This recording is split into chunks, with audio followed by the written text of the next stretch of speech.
If you is really wanting to know what I am doing in your village, the BFG said, I is blowing a dream into the bedroom of those children.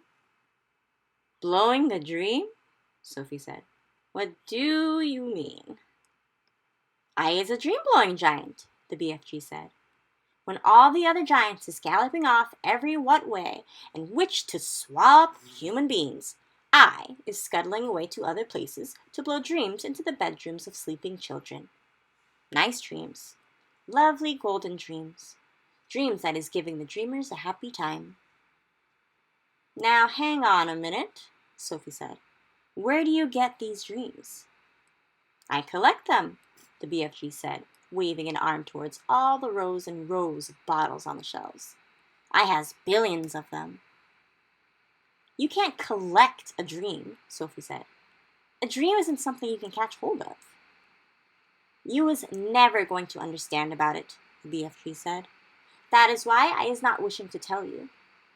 Oh, please tell me, Sophie said. I will understand. Go on, tell me how you collect dreams. Tell me everything.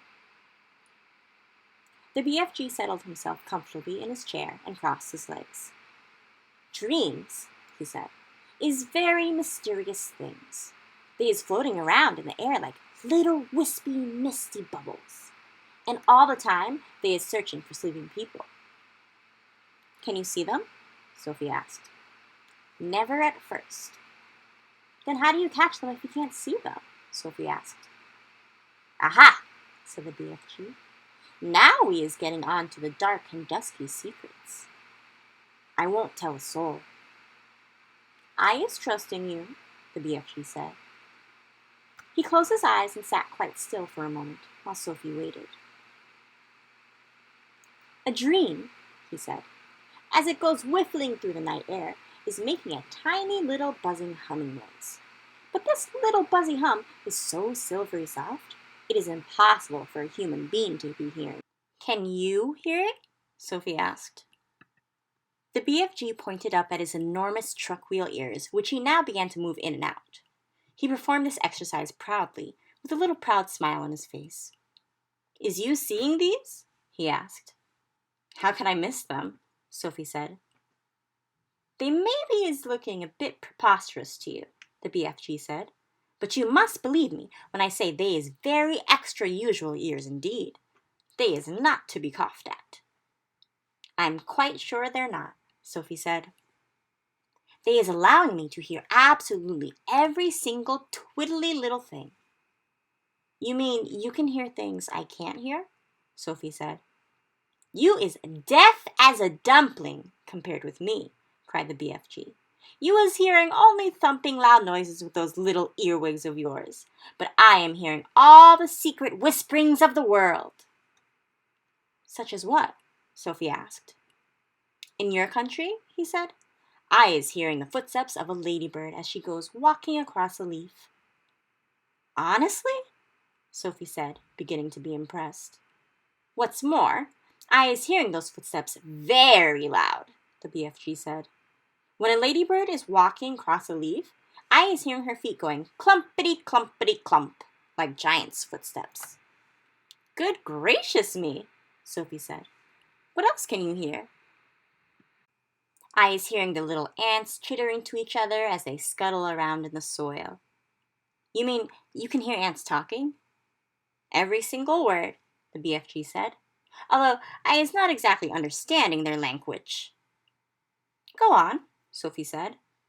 Sometimes, on a very clear night, the BFG said, and if I is swiggling my ears in the right direction, and here he swiveled his great ears upwards so they were facing the ceiling.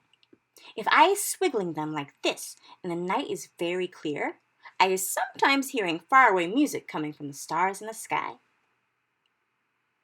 A queer little shiver passed through Sophie's body. She sat very quiet, waiting for more. My ears is what told me you was watching me out of your window last night, the BFG said. But I didn't make a sound, Sophie said. I was hearing your heart beating across the road, the BFG said, loud as a drum. Go on, Sophie said, please. I can hear plants and trees. Do they talk? Sophie asked. They is not exactly talking, the BFG said, but they is making noises. For instance, if I come along and I is picking a lovely flower, if I is twisting the stem of the flower till it breaks, then the plant is screaming. I can hear it screaming and screaming very clear. You don't mean it, Sophie cried. How awful! It is screaming just like you would be screaming if someone was twisting your arm right off.